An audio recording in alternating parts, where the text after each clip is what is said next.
Beverage की दुनिया में रिलायंस एक बार फिर से तहलका मचाने के लिए तैयार हो गई है। कोका कोला और पेप्सी से भी पहले 70 और 80 के दशक में रिलायंस कंज्यूमर प्रोडक्ट्स की सॉफ्ट ड्रिंक कैंपा कोला ने एक नई लहर ला दी थी। इसकी tagline the great Indian taste ने इसे बुलंदियों पर पहुंचा दिया था, लेकिन एक बार फिर से रिलायंस कंज्यूमर प्रोडक्ट्स ने इसे लॉन्च किया है। और ये लॉन्चिंग उस दौर में हुई है जब सॉफ्ट ड्रिंक के बाजार में 51% कोका कोला और 34% तक पेप्सिको का कब्जा है। तो कहानी में थोड़ा पीछे चलते हैं और जानते हैं कि कैंपा कोला की शुरुआत कैसे और कब हुई थी। तो बात है 1975 की, जब इमरजेंसी लगने के बाद चुनाव हुए और जनता पार्टी की सरकार बनी। इस सरकार में जॉर्ज फर्नांडिस को इंडस्ट्री मिनिस्टर बनाया गया और उन्होंने बहुत बड़ा फैसला लिया और भारत में कोका कोला का प्रोडक्शन बंद करा दिया।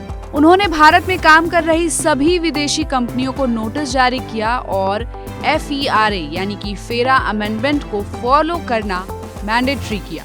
उस दौर में pure drinks company Coca Cola का प्रोडक्शन करके मोटी कमाई कर रही थी। 1949 से 1970 में यही प्योर ड्रिंक्स ग्रुप भारत में कोका कोला का एकमात्र डिस्ट्रीब्यूटर थी। फिर जनता पार्टी के फैसले के बाद प्योर ड्रिंक्स ने नई स्ट्रेटजी बनाई और कोला ड्रिंक्स कैंपा को लॉन्च किया। कैंपा के डाउनफॉल की शुरुआत 90s में हुई, जब भारत सरकार ने लिबरलाइजेशन के नियम लागू किए और विदेशी ब्रांड का दायरा बढ़ने लगा। अब फिर कैंपा बाजार में आ चुका है, वो भी एक नए कलेवर में। फेस्टिव सीजन को देखते हुए मुकेश अंबानी ने इस पर एक नया दाव भी खेला है।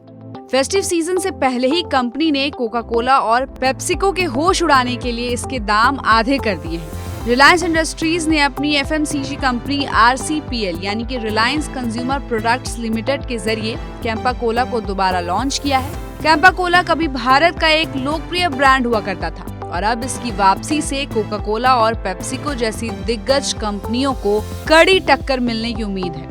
अगर हम बात करें कैंपा कोला और बाकी सॉफ्ट ड्रिंक्स के प्राइस की, तो असली खेल यहीं पर हुआ है। जहां कोक और पेप्सी ने अपनी 600 मिलीलीटर की बोतलें 40 रुपए में बेची, वहीं कैंपा कोला ने अपनी 200 मिलीलीटर और 500 मिलीलीटर की बोतलें 10 रुपए और 20 रुपए में पेश करके कस्टमर्स को अपनी ओर अट्रैक्ट कर लिया है। अगर कैंपा कोला के रिलॉन्चिंग स्ट्रैटेजी की बात करें तो रिलायंस रिटेल की सब्सिडरी कैंपा कोला ने बाजार में अपने 10 रुपए वाली PET बोतल के साथ एंट्री की है, जिसने मौजूदा बेवरेज कंपनियों के लिए बड़ी चुनौती भी खड़ी कर दी है।